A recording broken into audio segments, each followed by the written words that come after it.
Eagles Entertainment. Eagle Eye in the Sky is fueled by Gatorade, the official sports drink of the Philadelphia Eagles. Anything that moves, I don't care who it is. Let's go. Give me everything you got. Play fast, play hard. Let's beat these boys tonight in their house. It's party time. It's party time. There we go. Touchdown! You're listening to the Eagle Eye in the Sky podcast. Now here's your host, Fran Duffy. That's right, of the week, and we're talking wide receivers today as the Eagle Eye in the Sky podcast, fueled by Gatorade, continues. I'm Fran Duffy, and as always, I think we've got a great show for you here on episode number 241. At the top of this week's show, we've got Chalk Talk, where I chat with a couple of guests that I talked with over the course of draft weekend. First up, I caught up with the Eagles wide receivers coach Aaron Morehead to talk about the Eagles' first-round pick, Jalen Reagor. His skill set at TCU, really impressive. So we talk about Jalen. We talk about some of the big-picture questions about the wide receiver position in general. I also caught up with Reagor's college coach, TCU's head coach, Gary Patterson. We talked about a lot of things, but mainly about how a dynamic presence on the outside can affect and threaten a defense. I really love the selection of Jalen Reagor. We're going to talk a lot about the Eagles' draft choices over the next few weeks and how they fit into the offense. We've got a lot of things in store here on the Eagle Eye in the Sky podcast, fueled by Gatorade, so make sure you stay subscribed from now up through the beginning of the 2020 season. Going to be a lot of fun over the next few weeks. But let's not waste any more time. Let's dive into our chat now in Chalk Talk. Let's get down to business. It's time for Chalk Talk. We're really excited to talk with Eagles wide receivers coach Aaron Morehead to talk about the Eagles' first-round pick in the 2020 NFL Draft, Jalen Reagor. Coach, thanks for joining us. And really quick, I want to get your thoughts, get your scouting report here on Jalen Reagor. But before you kind of get into the weeds a little bit, what was when you first turned on the tape, when you first started watching, you get 10, 15, 20 plays in, what was like the first trait that really stood out to you when you watched Jalen on film? I think the first thing you see is he's an explosive guy. You know, he's he's got those physical freaky traits, you know, and you see that with him. But you definitely saw the explosion in speed. That was evident with some of the early clips that I saw, and as we got digging, you started seeing some of the other things that makes him special.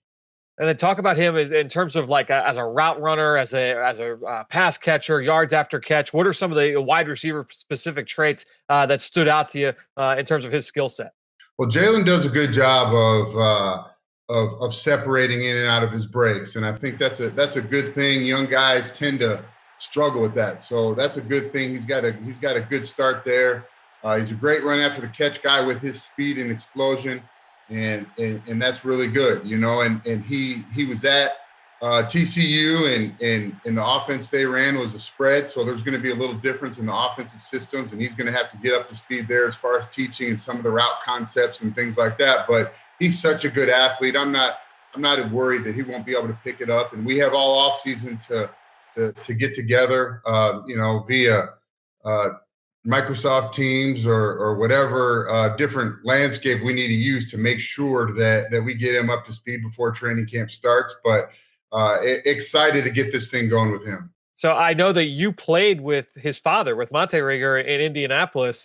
How long did it take for when you started talking with Jalen for you to kind of bring that up? Or did you know him when he was just a little guy? Oh, I mean, I've actually known Jalen for a long time. And then I recruited him when I was at Texas A&M. And I've always stayed in touch with his dad, Monte, for forever. I mean, so it was a pretty natural transition. I mean, that wasn't anything that needed to be brought up. That was something we all knew, and you know, excited that the possibility might be there. And you know, I was excited when Howie made the pick. I know that he went to TCU, I know, for family reasons. What was it like recruiting him when you were at A&M? And then tell us a little bit about Jalen as the kid. You know, we got to hear from him with the press conference. Dave Spadaro caught up with him one-on-one. What are the Eagles getting in a person? What can Eagles fans expect? I mean, he's a competitive guy. You know, Jalen's a guy that really is not too flashy, not a guy that's going to go over the top with things, but at the end of the day, he's super confident, and he is confident in his ability. He's confident in what he can bring to an organization, and he's confident what he can bring to our receiver room, and that's a good thing. You never want to take a guy's confidence away. You want to continue to build on it, and I think that Jalen's a guy in my opinion that is growing and has continued to grow. And I've fortunately been able to watch him as a young guy, then reconnect with him kind of in his high school years, and then seen him grow at the collegiate level, and now get to see him grow as a young man. So it's a pretty cool transition that we've had, and kind of something that I think when we look back on this, that we'll be able to appreciate kind of the beginning, the middle, and the end of this thing, that we've been able to be in each other's lives. And I always told him when he went to TCU that he had to do what he had to do, but at the end of the day, just make sure that you treat people the right way, because you never know how this thing's going to come back. And funny enough, this thing came full circle. Sure. Coach, one thing I would love to be able to ask you, just in terms of some big picture wide receiver talks. I think when a couple weeks ago, I talked with Marquand Manuel, your counterpart on the defensive side, talking about ball skills versus hands as a defensive back. I would love to pose that same question to you. You're talking about the wide receiver position. People talk about hands and drops and ball skills, ability to track it. How do you differentiate between a guy's hands and his ball skills? What's coachable and what's not? What can improve?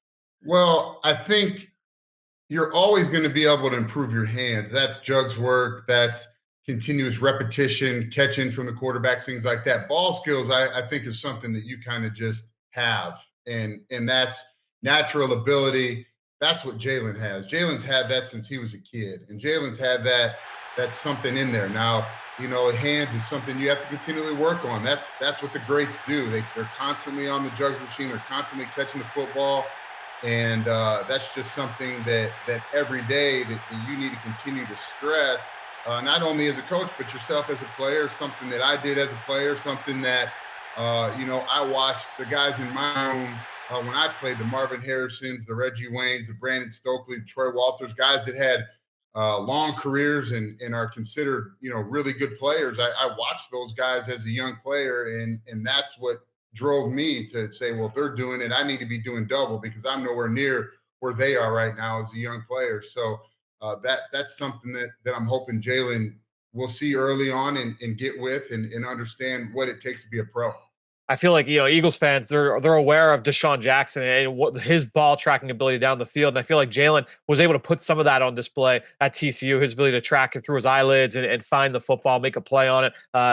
Certainly had a couple drops in there mixed in, but his ability to track it, find it, locate it, make a play on it, really, really impressive. So, I was glad that you were able to bring that one to bring that part of it up. My last question for you, Coach. One of the things that I've kind of watched with the receiver position over the last couple of years, and I feel like is just so important, is a guy's ability to be able to play through contact. Early in the down, mid route, certainly at the catch point in the NFL, everybody's bigger, faster, stronger. How does that factor into the evaluation for you? A guy's ability to be able to play through contact early, midway, and then late in the down.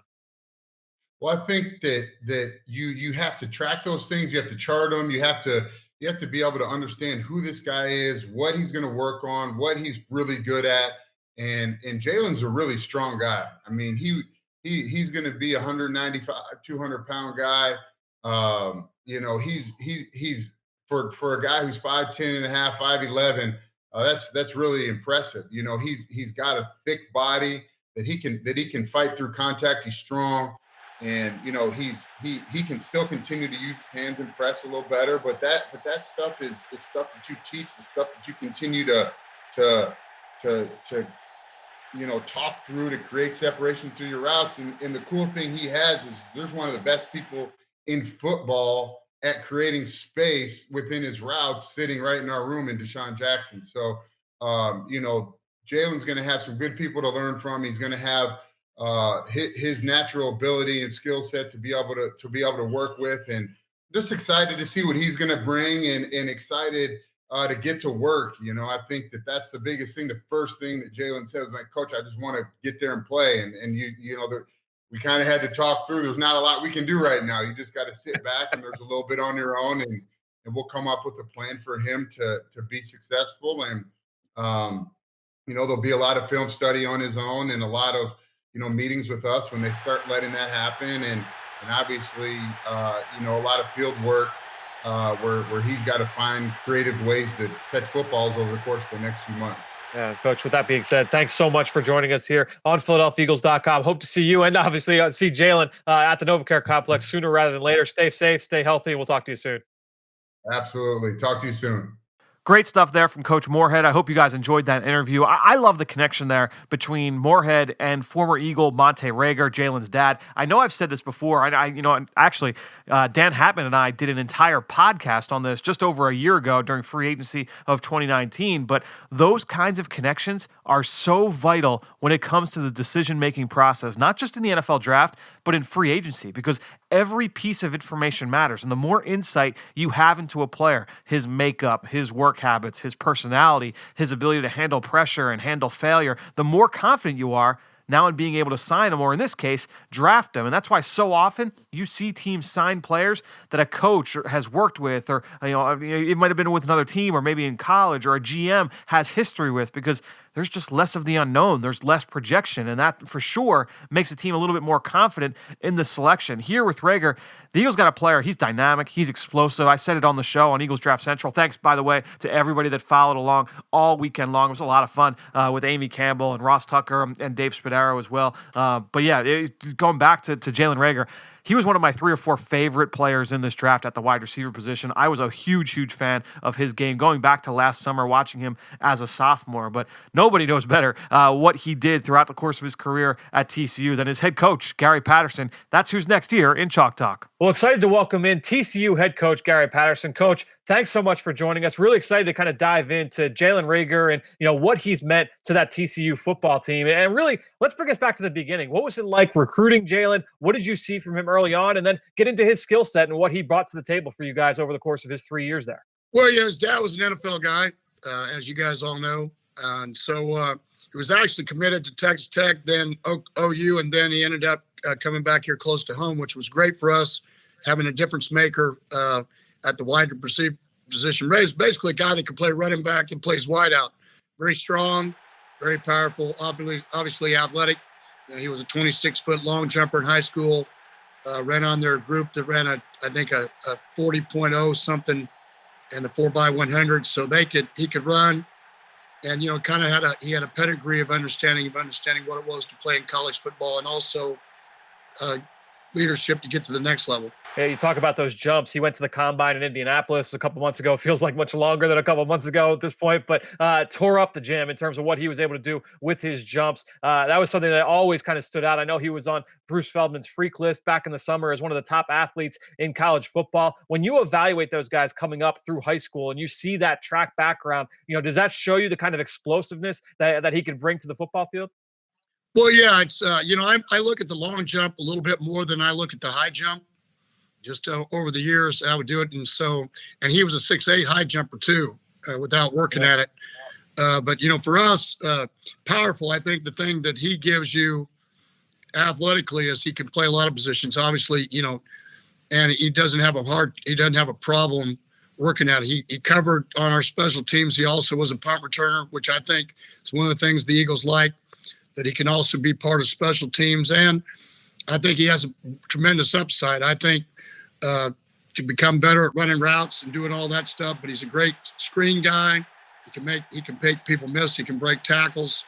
Great screen guy. And then I think his ceiling's high as far as the vertical game because of the way he runs and as he goes about things. So as I told the group earlier, I think like all wide receivers, they can all learn how to block a lot better.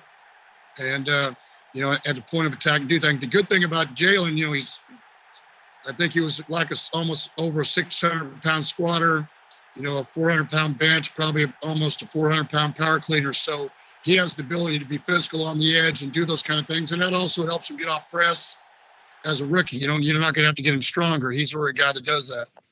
One of the things that stood out to me watching you guys over the last couple of years with him was, his competitiveness. That showed up going up and fighting for the ball in those contested jump ball situations, whether it's down the red zone or to the boundary. And then with the ball in his hands, just a guy that was fearless, working over the middle, trying to pick up extra yardage, obviously busted off a number of big plays. Is there one kind of moment or a play that you can kind of draw back on to, kind of put that competitiveness on display for us? Yeah, we beat Baylor in 2 seasons ago, and he caught a what we call a jailbreak screen and probably everybody on their defense had one chance to tackle him. I think in all fairness to Jalen, really 2 years ago, we lost all the way down to our fourth team quarterback. And this last year we played with a freshman, and really probably we didn't do him justice as far as getting him the ball and doing things. A lot of people have talked about, he dropped some balls. It gets to where you lose a confidence level of working with people. You're not working with an older quarterback and doing things, but the combine, he caught the ball well. Like I said, going into the draft, I think his wherever he went to, I think his ceiling was going to be a lot higher than what people expected. And, he's like all of my guys. If they're not doing what they're supposed to be doing, they're probably going to get a phone call from me because, it's having been here 23 years, we've had 700 guys go through, 140 some get into camp. We've had 50 drafted. And so he represents a lot of guys. And I've had a lot of those NFL guys, DMing me last night, tweet at me just to let me know, they were excited about having 2 guys go in the first round. And we're going to have a couple more tonight. So he knows he's a frog. He'll always be a frog. But, we always want him to do well because we want the Eagles to come get more of our guys. Yeah, the Eagles have had plenty of success going down there, between Halapoulivaati Vaitai certainly has been a great player for the Eagles over the course of his career. Matt Pryor coming in and doing well at the end of last year as well. I want to ask you, Coach, you're known as one of the best defensive minds in all of college football. So when you line up against a guy like a Jalen Reagor, as a defensive coach, and he's got that ability to both be a vertical stretch guy and then also be a horizontal stretch weapon, in terms of the jets and the bubble screens and everything that can get defenses on the move and make room for everybody else. What does that mean for a defensive coach when you have to game plan for a presence like that? Well, yeah, it's when they're stronger. A lot of times, a younger player physically, he can't get off press. If you're the guys, older guys in the league, they're stronger. And he's a guy that's sort of going to have a little bit of that, but you can't just say, well, here's the routes he's going to run. You can just stay over the top and then he's not going to be part of the game plan. He's going to be a guy that can catch guys. And the thing that he has that a lot of them don't have when they're fast guys is because of his jump ability. He can elevate. It's easy to get over the top of a really just a fast guy. It's not as hard. It's not as easy to be able to get a guy that can elevate in the middle of the field and go up and get the ball like a taller player. And I think that's where he has the capabilities to keep growing. Nobody's perfect or he'd been the first pick in the draft, right? That's right. So, I say the same thing all the time. Yeah. So, there's a lot of good players out there. I think, his ceiling to get better, he comes in, he knows how to work. If he'll do that, if he'll just act like he's a rookie and understand that he needs to come to practice every day, I think you guys are going to like it. It was the same thing I told Coach B. I said to B, I said, what's the difference between Coach P and Gary? Gary's a really nice guy, right? Coach P, when he steps on the field, that at the NFL level, everyone wants a job. So you've got to learn how to be that guy that's very intense and get ready to play. And, you also had a guy by the name of Jason Phillips that played linebacker for the Eagles. Right, linebacker. Yep. And so, we all have a tradition we're supposed to upheld. And so, I hope, for the Eagles' sake that he's a great player and he helps you win a lot of football games. Yeah, Jason Phillips was a maniac on special teams for sure. Coach, the last question I've got for you, this is kind of like a big over-the-top question, just talking philosophically with a guy like a Jalen Reagor. The Eagles are a big 12 personnel offense. Zach Ertz, Dallas Goedert, they love getting those 2 tight ends on the field. You already have a Deshaun Jackson. You've got a dynamic running back that can do a lot of different things from a versatility standpoint, Miles Sanders. When you have the speed on the field at wide receiver with a Jalen Reagor and Deshaun Jackson, with those 2 tight ends, what does that do for those guys? What kind of problems does that cause for a defense? Well, because people have to put more people in the box and then you get one-on-ones and sometimes you give up, you get the vertical threat. Somehow you have to be able to get that extra guy down there when people can run the football. And that's the problem with the 12 personnel set, the 2 tight ends, is that when you have guys that are vertical threats and you have to sometimes to do that, you got to put them in one-on-ones. Whether it's the speed factor or making a miss on screens and everything else, and you get by the first guy, it's a big play. And so that's what we do here. Speed is a premium at TCU. It's always been a premium, and Jalen's one of those guys that has that. Well, Coach, thanks so much for joining us. Congratulations to the Horned Frogs program with Jeff Gladney, Jalen Reagor going in round 1. I know a few other guys, like you said earlier, sure to hear their name called over the next couple of days. Thanks so much for joining us. Stay safe, be healthy, and we'll hope to talk to you again soon. Thank you very much, and go Eagles.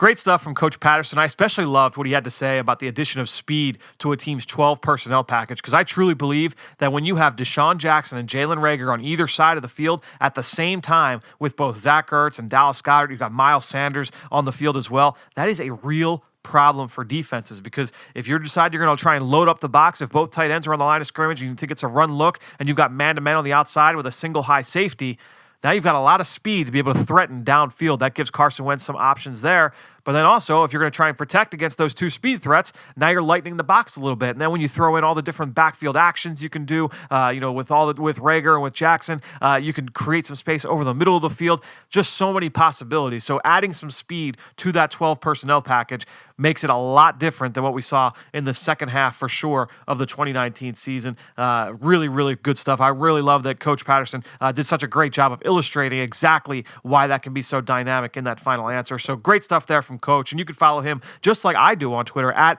TCU Coach P. And while you're at it, I'm at FDuffy3. That's where I post all the podcasts I'm a part of and all of our X's and O's content that we produce at PhiladelphiaEagles.com. And I greatly appreciate everybody that promotes this podcast on all forms of social media. That's one way to support the show, but the other way is to go on to Apple Podcasts or Stitcher, give us a rating and leave us a comment. Here's a couple people I just wanted to give a quick shout out to. No question today, but just a couple quick shout outs. Tom L339 left a 5-star review saying shout out to Mike Quick for sharing his knowledge of the wide receiver position. I agree, Tom. Mike joined us I think it was the week before the draft, so a couple of episodes ago. Make sure you go check that out, especially with the Eagles selection of Jalen Reagor. We talked about some topics there that I think pertain especially to Reagor and his fit in the Eagles offense. And then lastly, MBN Iboma left a 5-star review saying, Fran, been reading the column and listening to the podcast for years, and went on to say how much he learns from both platforms. MBN, thanks so much. Really, really kind words. Thanks so much for that 5-star review. Thanks to Tom and MBN for those comments, and thanks to all of you out there for your continued support of this show and all the rest of our podcast offerings on PhiladelphiaEagles.com. All that being said, I think that'll do it. Another show in the books here on the Eagle Eye in the Sky podcast, fueled by Gatorade. For everybody here at the Duffy House, I'm Fran Duffy. We'll talk to you next week.